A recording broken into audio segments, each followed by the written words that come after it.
আমরা করব একটা চ্যালেঞ্জ। যে জিতবে সে খাবে গরম গরম খিচুড়ি, তার সাথে ডিম ভাজা আর পাপড় ভাজা। বৃষ্টির দিনের জন্য পারফেক্ট। হেরে গেলে খেতে হবে বেবি ফুডটা। এটা আবার এক্সপায়ারি ডেটও পেরিয়ে গেছে। মানে পুরো ডেঞ্জার। খেলে কি হবে কে জানে। তোমরা এক্ষুনি গেস করে বলো কে জিতবে। এটার নাম হলো টিকটক আরে চ্যালেঞ্জ। Tic tac not tic tac. ও মানে কাটাকুটি খেলা। এখানে কাটা আর গোল্লা নেই, আছে নীল আর লাল রঙের গুটি।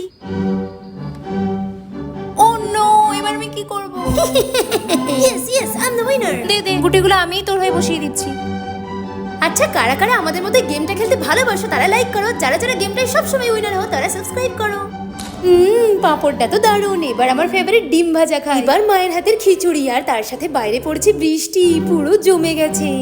চলো এবার আমাকে খেতে হবে বেবি ফুড। বোন, আমার তো মনে হয় এক্সপায়ার্ড ফুডটা খাওয়ার পর তোকে না হসপিটালে নিয়ে যেতে হয়। তোমাদের কি মনে হয়? কি রে, কেমন লাগছে? আরে এটা তো দারুণ খেতে। বাবা, এটা হতে পারে না। আমি এটা খাই, চলো বাই।